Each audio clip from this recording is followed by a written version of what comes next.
and disinformation. What's the difference between misinformation and disinformation? Misinformation is getting the facts wrong. Disinformation is intentionally spreading false information, which I'm going to show you some examples of. It's no surprise that misinformation and disinformation are enormous threats at the time right now, because in the year 2024, about half of the global population will be going to elections. So it's not all free and fair elections in the world. Yesterday we talked about how most people don't live in democracies, but there's a lot of elections taking place in the world, and there's a lot of campaigns that are taking place online to try to sway public opinion. I'm happy for Miff to share these slides with you, so you don't have to feel, if you want to take pictures, it's totally fine, but also fine to just email everybody with them. The other important risk I want to point out to you is the one that came in number 3, which is societal polarization. We already see it and we feel it, the way that societies are dividing and pulling apart, and we see greater tribalism. And when you combine these issues of misinformation, disinformation, and societal polarization, you can see some of the things we're experiencing right now. Okay. This is a research study that we actually did the last time there was a major conflict between Israel and Hamas in Gaza. That was in May of 2021.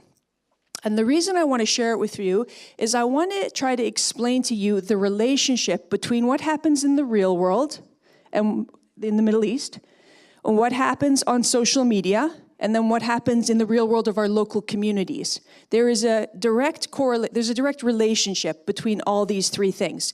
And the reason we do studies like this is we at Boundless, we can't go to policymakers and say, there's a problem that you need to fix anti-Semitism online. We need to demonstrate to them that this translates into a real world problem, and you have to be able to prove it. And this is how we went about proving the relationship between online hate and real world hate. So we did this analysis on Twitter, which is now called X. Why did we choose Twitter? Every single social media platform has different ages of users, it has different types of audiences, but X is important because that's really where journalists go and where policymakers are going to share information and to get information. So it's really where thought leadership and policy is being affected. And the first thing we said was we need to be able to visualize what's happening in the conversation about Israel, Palestine, and Zionism. So what you're looking at is 1 month of conversation on Twitter of the topics Israel, Palestine, Zionism. Every dot that you see, every single dot, is a conversation. The larger the dot, the more engagement the conversation had. So that can be somebody liked it, somebody shared it, somebody commented on it. The more activity a conversation had, the larger the dot. What you see here, a lot of activity, and then you see a small amount of activity here. What this is here, this is the pro-Israel community in the conversation. Well, it's more like, ugh. Because what do we see? We see that this is the conversation, and we're here. And this is big, and we're very, very small. And they're all talking about us, and we're talking to ourselves. There's a lot of problems here. If I zoom in, I'm going to zoom in on, hold on, I'm learning. I'm going to zoom in on this right here. So I'm going to show you just the pro-Israel conversation. This is from 2021, so ignore the names because this is not the same names anymore. But this is what it looks like. What you're looking at is the definition of an echo chamber. Do you see how it's different accounts, different people? Every dot is a different account, a different person. And we're all talking to each other. And we're not talking to the main conversation, so we're not influencing the main conversation. This is the very first challenge that we have when we're talking about social media. We are all operating in an echo chamber. And the largest, most high-profile pro-Israel, pro-Jewish accounts are all talking to one another, and they're having a conversation that's very separate from the main conversations that are taking place on Twitter. Okay. The next problem we have is the way that the social media platforms themselves work. They're business models, so they have their own personal financial interests. They're not for the public good, right? They're not government run. So let's look, for example, now, in the present day, what's happening on TikTok. TikTok is one of the largest platforms, and it's used by young users. TikTok has 1.5 billion users. And for the purposes of comparison, we're going to compare what's happening on TikTok to what's happening on Instagram, which has about 2 billion users. Now, as we all know, TikTok is owned by a Chinese company called ByteDance, and that there's been a lot of conversations in the media and in policy circles about the way that it's being potentially manipulated by the Chinese government to serve their own interests.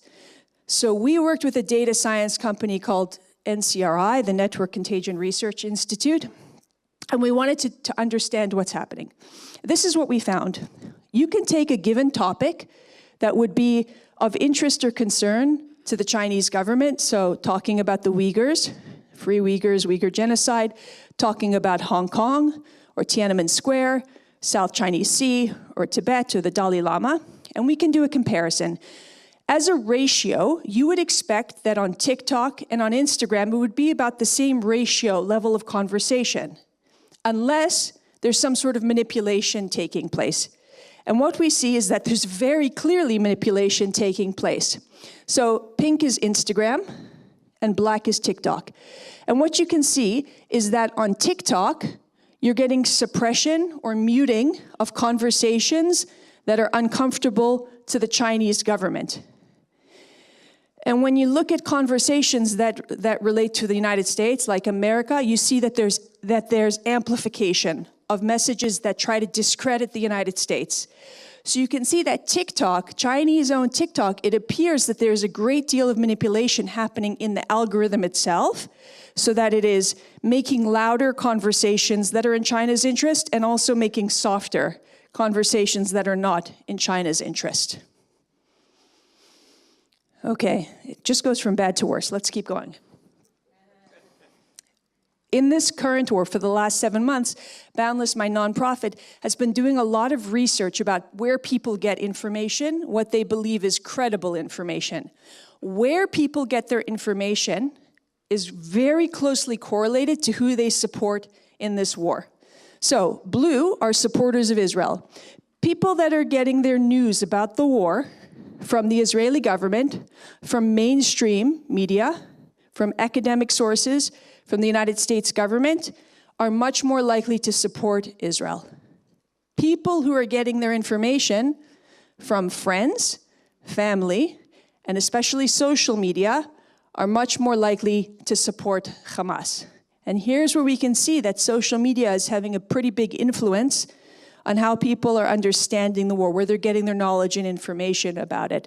The more likely you get the more that you get your information from social media, the more likely you're seeing images and messages that are going to make you support Hamas in the war. Another complication of social media is you have a huge amount of inauthentic activity. That's bots, essentially. In this current war between Israel and Hamas, there is an Israeli cyber company called Cyabra, and they estimate that 25% of the conversation online about the war is bots. 25%. So when you're fighting on social media, very likely you're fighting with some robots, right? What they did was, after October 7th, what they found, in 2 days after October 7th, there were 40,000 fake accounts. And these accounts had existed for about a year and a half, but they'd been silent. But come October 7th, October 8th, all of a sudden they're posting hundreds of posts. So this is a coordinated cyber attack, right? And it's time to start on October 7th. So the attack that happened by Hamas in southern Israel, it wasn't just in the real world, there was also an online component. And these bots were spreading 3 different lines of misinformation. The first was spread in Arabic, and it said that Hamas had taken so many Israeli hostages that it was a certainty that tens of thousands of Palestinians would be released from Israeli jails, convicted Palestinians. And that's what some of these messages here that were originally in Arabic. The second piece of the disinformation campaign was in English, and it talked about how Hamas showed compassion and caring to Israeli civilians, that they didn't hurt a single civilian, an obvious lie. And that was, this is an example here. They showed a picture of Shiri Bibas and her children saying, look how they're taking care of the mother and the child. And the third piece of disinformation that they were spreading was also, this was spread in Arabic and in English, and it was the claim that Israel was about to move on Al-Aqsa Mosque in Jerusalem, and that Hamas had no choice but to launch this attack in order to stop Israel from attacking Al-Aqsa. An outright lie. And so what's happening is you have 40,000 accounts spreading this type of misinformation that are starting to impact how people understand and think about this war. Okay. Now I want to show you the piece that can show us the relationship between what's happening in the Middle East on social media and in our local communities. And again, we studied May 2021 because that was the last major conflict between Israel and Hamas that ended. This one, we'll have to see when it ends. So what we did was in May 2021, there was 12 days of fighting between Israel and Hamas. There was a lot of rockets being shot. That's what started it, and then a huge amount of warfare. Okay, so here's what we did. What you're looking at here is the month of May. So this is May 1st, all the way through to May 31st. We plotted out each day. And then what we did was the red dots, these are the rockets that were being shot out of Gaza. So you can see the rockets start firing on May 9th, and they reach a height on May 15th. That's the red dotted line. Then what you have is the response from Israel. So after the rockets start being fired by the terrorists in Gaza, Israel is retaliating. And on top of that, what we do is we say, okay, well, that's happening in the real world. What's happening on social media? And that's what you can see here. We looked at the top words that were trending on social media. And the words were Jew, Jewish, Zionism, Zionist, Israel, Palestine, Palestinian, Gaza, Jerusalem, Hebrew.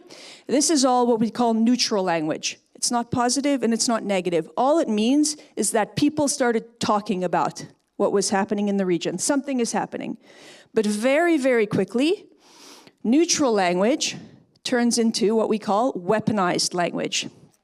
Weaponized language is language from the human rights discourse that once had legal meaning and weight, but is being manipulated and abused in order to vilify Israel and to demonize Jews. What is weaponized language? Apartheid, ethnic cleansing, settler, colonial, colonialist. So again, we're looking at the same. This is May, the whole month. The red dotted lines are the rockets being fired out of Gaza. The blue dotted lines is the Israeli Air Force striking back. And then we can see how weaponized language starts to surge. So in particular, you see that the word apartheid surges very high. This was the moment in history when apartheid stopped being correlated with South Africa and started being correlated with Israel on social media.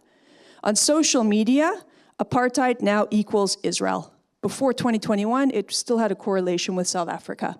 And you can see that these other words like colonialism is also spiking. Okay, so that's what was happening in the Middle East, and that's what was happening in social media. Now what's happening in the real world of our local communities? So what we saw was, just like we see right now, a whole lot of protest activity. People are going out into the streets, and they're holding signs that say resist, which we know is just another way of saying fight and to support terrorism, and apartheid, free for Palestine.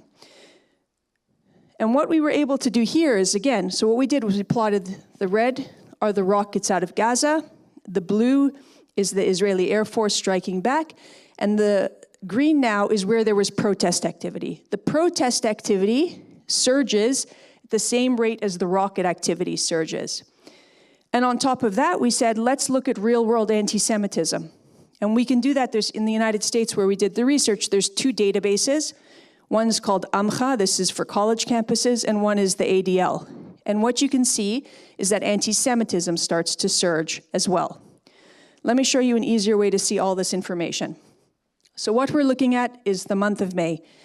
And this is all on the same axis now. So what you have is the rocket attacks start. And then the Israeli Air Force is responding. Here you have neutral language starts to surge. And you can see on the same line as the rocket attacks. Neutral language turns into weaponized language. So now you're starting to surge language that's racialized, that's vilifying and demonizing Israel and Jews. And then what you're seeing is that anti-Semitism surges, again, at the same rate as the conflict surges, the same rate as protest activity surges, and anti-Semitism does not return to the same levels as it started. It stays elevated as a continuation. When we get the chance to look at what's happening in this war, I imagine we'll see exactly the same thing, but in much greater magnitudes. We've seen an unleashing of anti-Semitism, and it's not likely to go back to the good old days when we thought it was pretty high already. With this type of information and data, we can go to policymakers and say there's a very clear relationship between weaponized language and real-world anti-Semitism. And this was very important because when we did this research in 2021, policymakers and law enforcement and intelligence agencies, they still tended to look right. Politically right, meaning that they were looking to the far right for where the threats against Jews were coming from. So you're talking about white supremacists and people that call themselves Nazis, and they're looking at classic anti-Semitic tropes, and they're looking at Holocaust denial. But weaponized language is the coded language that's used by the political far left, the ones that are making those accusations about apartheid, genocide, colonialism. And we were able to show that that type of far left political language is causing a direct threat to Jews in the real world. Okay, the narrative war. So we know that there's these war of words taking place on social media. And I want to just do a little bit of history. We talked about this a bit yesterday, about how did we get here? Because it is the same narrative war that's been taking place since the Cold War of the 1960s. Same war, different tactics, because now we have social media. And social media gives the ability to share disinformation much more quickly and spread it much more widely. So after World War II, the Middle East becomes the front in the Cold War between the Soviet Union and the United States. As Israel moves away from socialism, which is its roots, and towards capitalism, and it embraces democracy, which it did from day one, it's finding itself more closely aligned with the United States. That's a problem for the Soviet Union. It does not need an American front in the Middle East. That's bringing the war a little bit too close for comfort for them. So they decide that they're going to back the Arab states in this war. And what they need to do is develop a strategy that will undermine Israel. And what they do is they do what's been done for 1,000 years. They draw on anti-Semitism in Europe that's going to demonize and vilify Zionism and the Jews. And they do this by doing three things. First of all, talking about Israel as aggressive and not defensive. And we're going to hear that a lot this week about the Nakba, a false narrative about who started the war. If you remember in 1947 when the UN passed the partition plan, the Jews accepted it, the Arabs rejected it, and they said, if you create the state of Israel, we're going to attack you. And that's exactly what happened. You had 7 Arab armies attack Israel. But they painted as Israel is the one that purged the Palestinians and started the war. The second narrative says that Jews are not inherently native to the land of Israel. So they try to deny the biblical historical connection between Israel and the Jewish people. And they paint the Jews as colonizers and a people that have no historical or religious connection to the land of Israel. And third of all, they paint the Palestinians as absolutely innocent, never did anything wrong in their lives. And, this just happened to them. And they take no responsibility. And so then what the Soviet Union does is it paints Zionism, or Israel, as fascist, imperialist, racist, colonialist. All words that we hear a lot today, but that disinformation began in the 1960s. They called Zionists Nazis, and all Zionists they called Jews, and therefore Jews must be Nazis. Now, because the language is anti-imperialist, anti-capitalist, in Western academic circles, it's welcomed. And so this narrative permeates into the universities, into academic centers, and those are people that are then teaching generation after generation, and we find ourselves in the predicament that we're in today.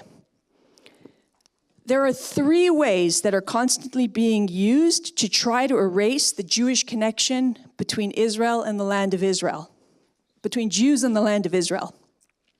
And I just said this, but it's very important. First is to say that there's no historical connection between the two, right? That the story of a 4,000-year-old people that lived in the land of Israel is either false, or those that today they call us fake Jews. We're not the real Jews who had that ancient connection. That's another way that they try to erase our history.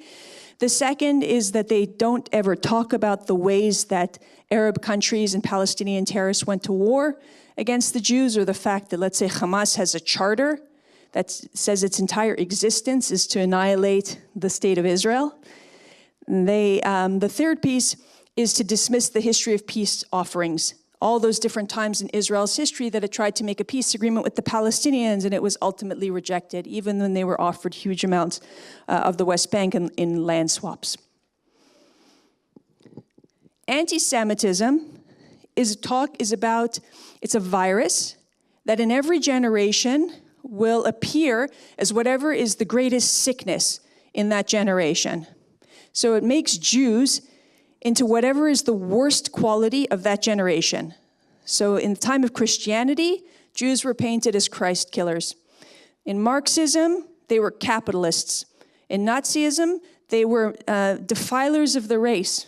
They weren't pure. And today we live in a time of anti-racism, and so they say the Jewish state is the embodiment of racism, and they accuse us of committing genocide, which is the greatest crime of humanity. So we're in this narrative war. What are we supposed to do about that? So when you really want to fight a narrative war, you need to do a number of things. First of all, the first rule in communications is you need to know who you're speaking to. We did a study, we do ongoing studies at Boundless that says our focus is in the United States. Who in the United States are the most important communities that we need to be able to speak to about issues of Israel and the war and anti-Semitism? And we'll work with a research and polling company that will use a data-driven methodology in order to help us identify these communities. And it's about 5 or 6 of them right now that we think are particularly important based on their views, based on their influence in society. And remember, we have an election in the United States this year, and so politics plays a great deal into this. Once we know who these key communities are, then we can do polling. So we will go out and we will do thousands and thousands of surveys to ask different representatives of this community their opinion on all sorts of things. Who do you support in the war? What do you know about Hamas? What do you know about Hezbollah? What do you know about the hostages? Once we gather a lot of information, then we can do message testing. It's exactly the same sort of process that happens in any major election. But in the Jewish community, for whatever reason, and in the pro-Israel community, we haven't taken this type of methodology and applied it to the narrative battle. And if there's one thing that I can say is that I encourage that every country will do this type of research locally in their own country, because obviously we'll have different results everywhere. But I didn't survey Norway, I'm sorry to say, but we have done generalized surveys that tell us in general how you can talk about various issues with audiences. So I'm going to show you the results from the generalized survey about how we can talk about different issues. So the first one, why support Israel? So in this war, we found that there are 4 messages that were particularly effective when speaking to people about why support Israel. Especially when you're talking about the purpose of the war, rather than say it's a war to destroy Hamas, we found that it was much more effective to say that Israel is on a rescue mission to save the lives of the 130 hostages that are still being held by Hamas. Second of all, maybe we'll even, Conrad, do you want to maybe even translate these into Norwegian and send them to people? I can give you them as, okay. The second, yesterday I spoke about the fact that we have not yet been able to make a clear case to the public that Israel is the appetizer and the West is the main course. So in the messaging, we need to really explain that Hamas is posing a threat not just to Israel, but to the Middle East, to the region, and well beyond. We have to explain to them this threat that they're posing to all of us here. Third of all, we have to explain, it's very similar, that Israel is fighting an enemy that opposes the values that we care most about: democracy, freedom of speech, human rights, right? We can see that in the way that Hamas operates. They don't hold elections. They don't allow for freedom of speech. There's certainly no human rights. And if they're allowed to spread their power, that this poses a risk to what we believe is important. And finally, that if Hamas is successful, it telegraphs a message to every other terrorist organization that it's open season. The West won't stop you. You can go ahead. You can abduct any civilian. There's no repercussions from their government anymore. Another important message about Western and human values, which is, again, this is my biggest point, is we have to make the case that this is a war that impacts all of us in the West, that there is a clash of ideologies taking place between people who believe in freedom, democracy, and human rights, and those who want to impose radical Islam, their own view of religion and society, on all of us. And if you want to be able to live as a free citizen, you need to stop it now while it's in the Middle East, and not when it comes here to Europe. Okay, it's been more than 7 months of war. So when you want to talk about why is the war still going on, why is Israel still fighting? Same message as before. We found this is very effective, that there's a broader war taking place between people who believe in democracy, freedom, and human rights. Second of all, that Israel is responding to the attacks of October 7th. Because it's been 7 months, people have started to forget about the shock and horrors of October 7th, and we need to remind them that that is why this war started. That this didn't start today with the scenes that they're seeing on social media. It started on October 7th with the GoPros and images that the Hamas themselves filmed while they were murdering and torturing and butchering and raping and abducting Israeli civilians. Third of all, the message of hostages is the top-rated message always. It is the one that is most likely to impact people, is speaking about the hostages and their plight. And the fourth is helping people to understand that Hamas has been breaking ceasefires since forever. There was a ceasefire in place on October 6th, and they broke it on October 7th. There was a ceasefire in place when the first hostages were released, and it was broken by Hamas. Hamas always breaks its word and breaks its ceasefire, and people need to understand that. Another important distinction is that people, the public, make a very clear distinction between Palestinians and Hamas. And they want to see us make that same distinction, that we have a brain and a heart as well to tell the difference between innocent Palestinian civilians and the terrorists who are oppressing them. So I know sometimes people say to me, I don't know, the Palestinian population seems to support Hamas. They seem to celebrate on October 7th. Okay, I agree. And in terms of just messaging that's effective, we need to make that distinction and say that Israel is fighting Hamas and not the Palestinian people. We also need people to understand Israel looks powerful because it's fighting this little terrorist organization in Little Gaza. But we need to explain that if you zoom out and look at Israel in the context of the Middle East, Israel's being attacked on all these different fronts. It's being attacked on the north by Hezbollah. It's being attacked on the east because in the West Bank, you have Hamas very strong there. It's being attacked in the south, obviously, by Hamas, and it's being attacked by the Houthis.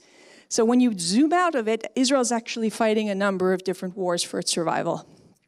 We always have to link Iran into it, because again, it looks like Israel is the aggressor. But actually, when you zoom out even more and you say, well, it's actually Iran, that's a few countries over, that's been able to spread its influence across the Middle East, and that they're the ones directing these terror organizations, we also found that to be very effective messaging. And the last piece is the fact that the government of Israel is incredibly unpopular. I don't think I'm telling you anything that you don't know. Prime Minister Netanyahu is incredibly unpopular.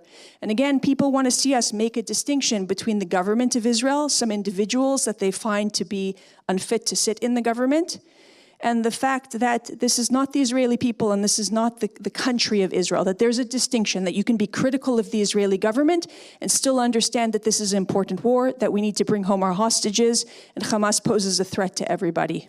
So being able to hold those two different thoughts at once gives us greater credibility.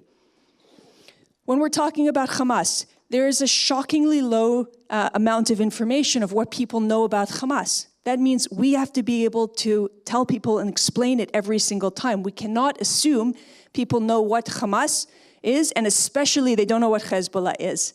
Very low understanding. So we need to tell them that Hamas is an internationally recognized terrorist organization and that it's, some of the crimes it committed on October 7th and the way that it's been abusing and mistreating the Palestinians for years. We also, again, need to make that distinction. Hamas is not the Palestinian people, and Israel's war is with Hamas. We need to explain how Hamas is using Palestinians in Gaza as human shields. When Hamas attacked Israel on October 7th, they knew that Israel was going to attack back. Now, Hamas can't beat the IDF in a war. We know that. They know that. So what do? The whole strategy rests on running back into Gaza and hiding behind the civilian population and endangering as many Palestinian civilians as possible so that the international community will put pressure on Israel and eventually stop it. That's the whole strategy, and it plays out. And it's not the first time we're seeing this. This is in every conflict between Israel and Hamas. This plays out, and yet we can't seem to break that pattern. And so we need to verbalize and point out that pattern to people. Because Hamas breaks every single ceasefire, because in its charter it's committed, its whole purpose of existence is the destruction of the state of Israel, we need to say to people that if this war ends before Hamas is totally dismantled and doesn't present a threat anymore to Israel, it will simply regroup, rearm, and attack again. We're just going to have history repeating itself unless this comes to a final end. And we need people to understand that Hamas's goal is exactly what's in the charter, to destroy Israel and murder Jews all over the world. And that's their words. In terms of the ceasefire, why won't Israel accept a ceasefire? People ask all the time, accept the ceasefire. Well, we have to be clear. What we see in polling is that if you ask people, should there be a ceasefire? 80% will say yes. If you say, should there be a ceasefire if the hostages aren't returned? And all of a sudden it drops to 40. Less than half. So you have to help people to understand that there can be no ceasefire until the hostages come home. And again, that a ceasefire will only give Hamas that opportunity to regroup, rearm, and attack again. And I said this before, we have to prepare for a potential war in the north with Hezbollah. Very few people have heard of Hezbollah or know what it is. And so we should be talking right now about the threat that it poses. It's much stronger, much better equipped than Hamas. It would be a much more significant war. Okay, the humanitarian crisis in Gaza, which is a real tragedy. You have hundreds of thousands of Palestinians that have had very, very difficult, heartbreaking circumstances for 7 months. And we need people to understand that this tragedy is caused by Hamas because of exactly the strategy I laid out. They knew when they attacked on October 7th, Israel would respond. And they are the ones that ran back into Gaza and continued to hide and use the Palestinians as human shields. Every single day that the IDF is operating in Gaza, it is finding weapons and schools and hospitals and clinics being used for military purposes, to say nothing of UNRWA facilities. Talking about the fact is Israel is enabling trucks to enter, but then we see the videos. Hamas is stealing it, Hamas is controlling, Hamas is shooting Palestinians that try to get to the humanitarian aid. Israel is opening corridors for Palestinians to leave, and very often Hamas is trying to prevent them because, again, it's in their interest that there be more Palestinian casualties in order to try to get the world to pressure Israel to stop. How do we respond to the accusation of genocide? This is by far the most complicated one. And to be honest about it, there is no great messaging. There is no messaging that we tested that we found to be totally effective. But the best we could find was you need to educate people about what genocide is and what it isn't. It's a legal term. It comes from the human rights realm. It has a very specific definition. And what we're seeing happen in Gaza does not, by any qualification, meet the definition of genocide. The second thing people need to understand is because they've bought into the lie that Israel doesn't have the Jews don't have a historic connection to the land of Israel, they believe us to be occupiers and colonizers. If we can help them to understand that there is an ancient and historic religious, historical connection to the land of Israel, that helps us to counter this lie of genocide. Again, the hostages is one of the most important messages. So talking about the fact that the war can end tomorrow if Hamas will release the hostages and bring them home, but they're refusing to do so. Again, talking about Hamas using Palestinians as human shields and the ways that Israel is trying to prevent casualties as it sends humanitarian aid in. This is the last one. The issue of sexual violence. It's been more than 7 months. that the hostages have been held, and we know that some of the female hostages were sexually assaulted, and that there's a high possibility that some of them became pregnant, which is a very difficult thing to think about 7 months in. And as much as it's difficult to think about and to talk about, it's an important message to convey so that people will understand the horrors of what's taking place. The other message that we found to be effective is that there's also reports about children and men being sexually assaulted. So being able to convey just the level of disgust with what Hamas has done. We also do a lot of message testing about who's the most important person, who are the credible messengers. And the truth of the matter is that I'm a credible messenger when I talk to the Jewish community, but I'm actually not a credible messenger for other communities because I'm not connected to those communities. That's one of the main challenges in this war, in this narrative war, is the fact that if we're talking about other communities, like the Christian community, they want to hear from Christian leaders. If you're talking about social justice communities, they want to hear from social justice leaders. I'm regarded as somebody who's biased because this is what I do full time, is speak about and write about Israel. I worked for Israel at the United Nations, so I worked for the government. So what we need to do is find the right credible people to be speaking on these issues. On the issues of sexual violence, we found that the most credible speakers are doctors and trauma specialists and first-hand accounts by the victims themselves. This was just, I wanted to point this out because this was quite interesting. We asked people, again, it's the United States, but what we did is we wanted to know if people were even aware. So we said to them, on October 7th, Israeli women and girls were brutally sexually assaulted, tortured, and murdered by Hamas. There's evidence that terrorists gang raped some victims, shot, stabbed them in their genital regions. Female hostages have returned home from being held by Hamas and reported that Israeli women are tied up, beaten, and raped. 40% had never heard this. 9% heard it but didn't believe it. So you have something like 50% that either say they never heard it, claim they never heard it, or they heard it but they don't believe it. 50% of the population. So as much as we think we're talking about these issues, our messages aren't penetrating. And there's a couple of reasons. One is the algorithms of social media that contain us in echo chambers so that we talk to people that have the same views as us. And the second is the fact that we haven't found credible speakers, credible people in other bubbles to be able to speak to those groups. And that reinforces why it's so important to find the right individuals to be speaking on these issues. Okay, I'm happy to take questions.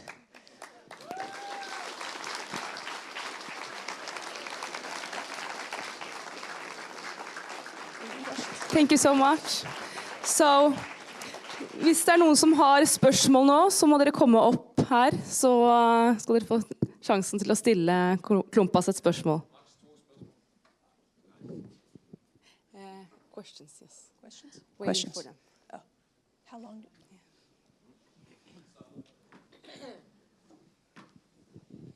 Yes, thank you so much for such an interesting talk.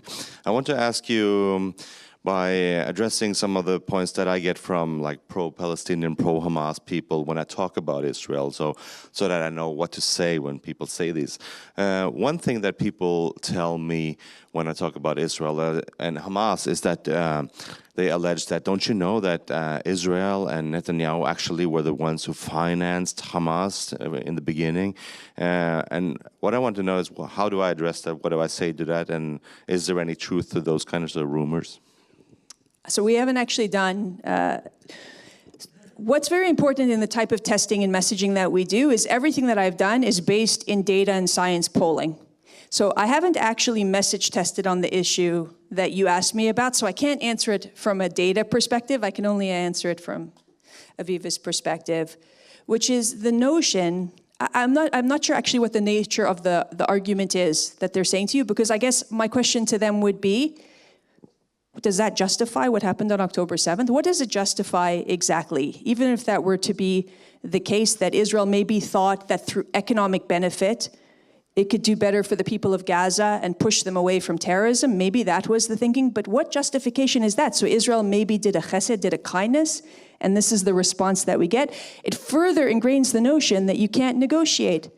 that there's no ability here, there's no partner for peace. In Hamas, there's no hope that you can live side by side with a people like that.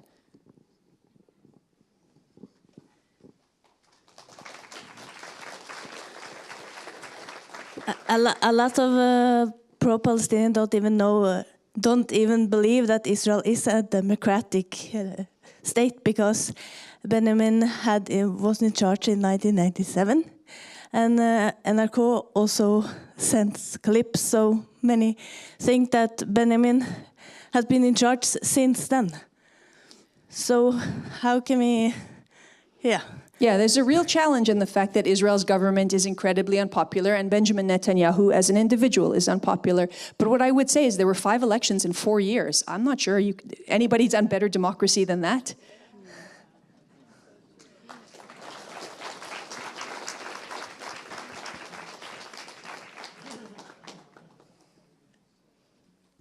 Thank you. I have one piece of information and 2 questions. The piece of information is that you started with telling who do people rely on. And actually, the scene in Norway is exactly the opposite. The more education you have, and especially, and also if you're a woman, actually, you will believe in the newspapers, in what the government says. That's just a piece of information. It's the scene in many ways is very different. Now, question. We are talking so much about Hamas now, and I see that this is the narrative we want to tell, that Israel is fighting Hamas, not the Palestinian people. So far, so good. Now, let's hope that the fight against Hamas will end good. Hamas will be out of history. What are we left with? We are left with PLO. We are left with Fatah. We are left with the kleptocrats of the PA. I feel in some way we are going down a road that will hit us in the back at a later stage. So I think it might be difficult for us to argue again. Now, okay, Hamas is away, now it should be good. Now we have peace with Fatah and PLO and Hezbollah. But I don't see them as much better than Hamas. It's not a question about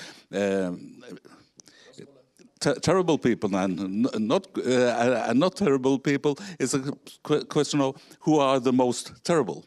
So how do you see that we can prevent such a development that I see will come in the future? That was number 1. Number 2, you're talking about the historic relationship between Jews and this place in the world. Now, why don't you talk a little bit more about the Palestinian, the Arab connection with this area, because this is much weaker than most of the Jews who are living there today. So why don't we take up that point, that the Palestinians actually aren't really that more than 1 or 2 generations ago? Thank you. It's like a memory test. Okay, let's do it. The first 2 were about education. So actually, in our research, there's 2 correlating factors. The 2 highest correlating factors between support for Israel are age and education. The older you are, the more likely you are to support Israel. The more education that you have about the Jewish people, Jewish connection to the land of Israel, the Israeli-Palestinian conflict, the more likely you are to support Israel. So again, we have an issue of education. Under the age of 35 is where you see a huge drop in support. And a lot of that has to do with the fact that they don't have an education on the history. The second point about what happens, what's the alternative? Yeah, it's not good. That's true. There's been a lot of pushback from Benjamin Netanyahu over the notion that Mahmoud Abbas and the Palestinian Authority would rule Gaza because it would look like the West Bank, and that is not going great. One of the main challenges, you heard a lot yesterday about UNRWA. UNRWA poses a huge, huge problem for lots of different reasons. First of all, so Jonathan spoke about this a bit. You have 2 UN agencies that deal with refugees. You have UNHCR, the High Commission for Refugees, and then you have UNRWA. And UNRWA only deals with the Palestinian population. UNHCR deals with every other refugee population in the world. The notion that one group of people will have its own agency, that's already odd. Very odd. But they also have different mandates. UNHCR has a mandate to do one of 2 things. Either return the refugees to their home country or go and resettle them in a new country. And so the result is that over time, you will always see a refugee population decline because one of 3 things happens. Either they go home, they get resettled in a new country, or they die, right? And so the population will decline. That's not what happened with UNRWA. In UNRWA, if you ask UNRWA, they'll tell you that there were 700,000 Palestinians when the State of Israel was created in 1948, and today they'll tell you there's almost 6 million. That's very curious. How does that happen? Because the Palestinian people are the only people in the world that can pass the refugee status to their children and their grandchildren. Again, you have one group of people in the world that have an exception. And the second problem is that their mandate is not the same as UNHCR. There is no mandate to resettle them in a new country. The mandate is only to return them, quote unquote, and enable them to be citizens in the land of Israel, in the state of Israel. Well, that poses a huge problem. Israel can't just accept almost 6 million new refugees as citizens because then we won't have a Jewish state anymore. By nature of it being a democracy, it'll be voted out before you know it. So you have Palestinians walking the world like Mohammed Hadid, who's the father of supermodel Bella and Gigi Hadid, who is a multi-millionaire real estate tycoon who does not live anywhere near the Palestinian territories, but he's on the payroll of UNRWA. He's on the list. He's a registered refugee by UNRWA. You can be a Palestinian who has a citizenship in another country, who owns a lovely villa in Spain and holds a passport from France and still be considered a refugee by UNRWA. It's an absurdity of the United Nations. And UNRWA is responsible for the education system of the children in Gaza. So the education that they're getting is about their ability to return home. I have a whole lecture on education, but I need to stop. No problem. Thank you so so when we much. think about what needs to happen for the next generation and who takes over, we have to start with the root of how Palestinian children are being raised. If they're not going to be raised to accept that there will be a Jewish state side by side, that they can have a Palestinian state, and it's going to live side by side with a Jewish state, and there's going to have to be peace and coexistence between our 2 people, it won't matter who's in charge. That has to be the goal, is reforming the education system. With that, I think my time is up. Okay, last question. Oh. Thank you for your presentation. My name is Torben van Oot, and a short question. Why isn't there an app that can detect disinformation or false information and highlight it to the viewer? There are. There are? There are, okay. yeah. There's Telegram channels, for example, where there's people that will say this was posted, these images that people are saying are from Gaza, but they're actually from some other war, from some other country. So that does exist. What's the name of them? I'll have to look it up for you. Okay, thank you. That was short. It's good? Okay.